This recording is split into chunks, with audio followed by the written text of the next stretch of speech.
The Journey to Hooterville.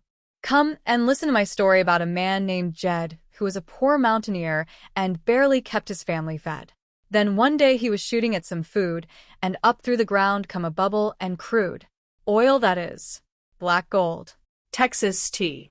Well, the first thing you know, old Jed is a millionaire. The kinfolk said, Jed, move away from there. Said California is the place you ought to be. So they loaded up the truck and moved to Beverly Hills, that is. Swimming pools and movie stars. The Beverly Hillbillies.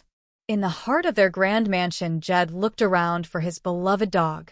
He asked if anyone had seen anything of Duke. Granny replied that the dog had gone out front with Ellie Mae to fetch the mail. Jed admitted he sure wished they would hurry because he was expecting a letter from his sweetie in Hooterville. Granny teased him by asking if it was Sam Drucker. Jed guessed it right, and Granny confirmed that he was her fella.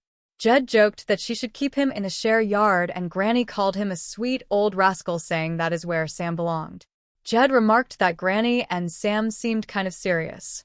Granny asked if he thought it was kind of silly for someone so old, but Jed disagreed and noted that he was no chicken himself. Suddenly Ellie Mae and Jethro came running in.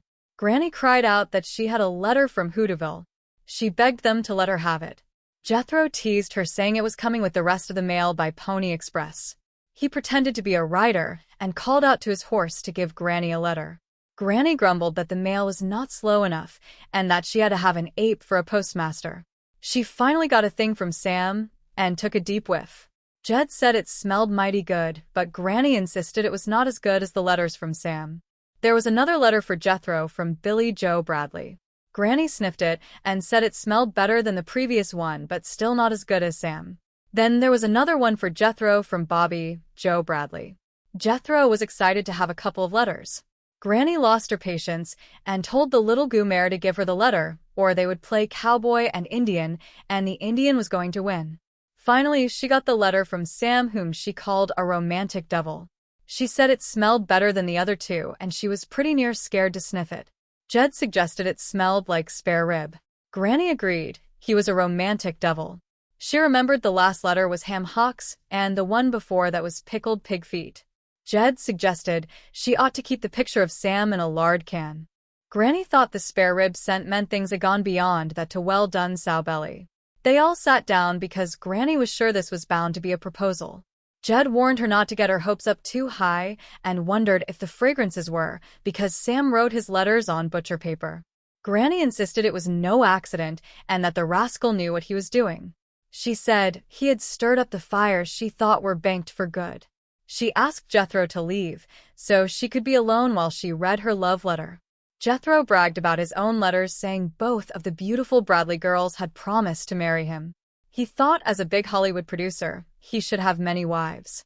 Granny told him not at the same time. Jethro decided he would marry Billy Joe one day and Bobby Joe the next.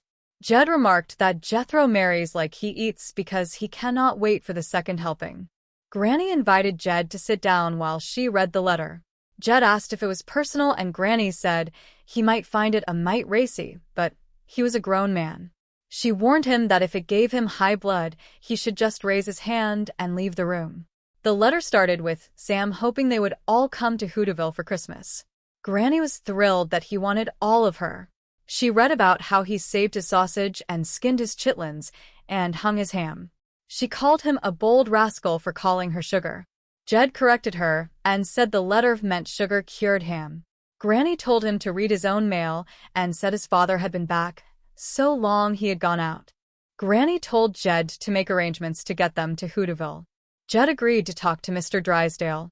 Granny went back to her letter calling Sam a saucy scallywag. Ellie Mae asked if they were really going to Hooterville and if Mr. Drysdale would take care of her critters like he did at Thanksgiving.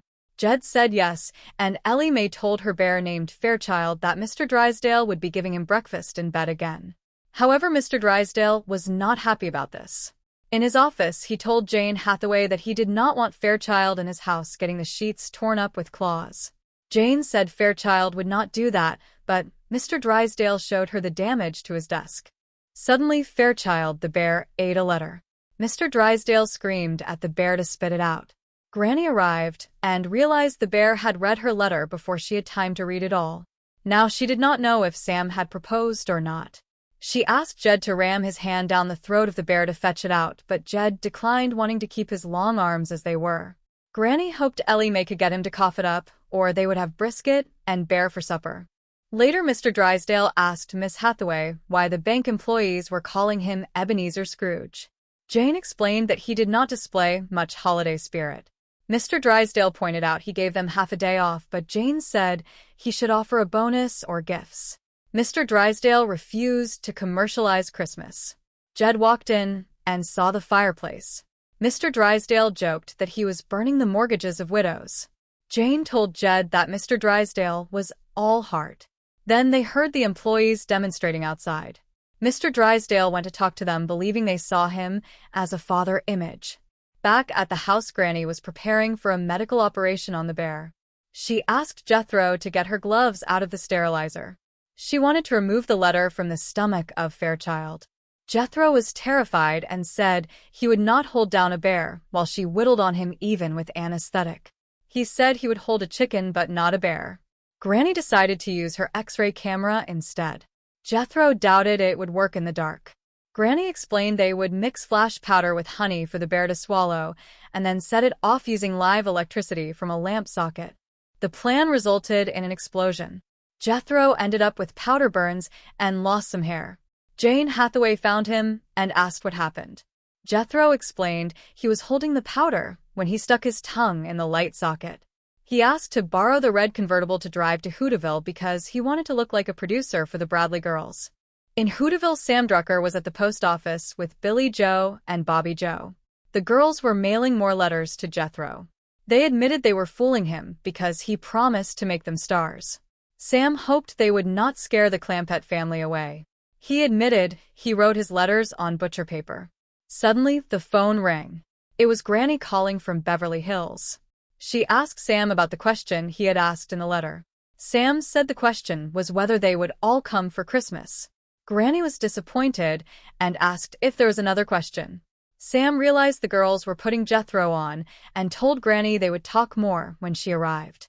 Back in Beverly Hills, Jethro told Jed he was not going to Hooterville because he was afraid of going to jail for bigamy and something called a proli nolli dictum. He was scared of the electric chair after his experience with the light socket. Jed decided they would leave him behind and have Mississippi Jane drive them. At the bank, they prepared to leave. Ellie Mae wanted to leave Fairchild with Mr. Drysdale, but Jed said Jethro was staying home. However, Jethro changed his mind and wanted to stay with Mr. Drysdale for legal protection.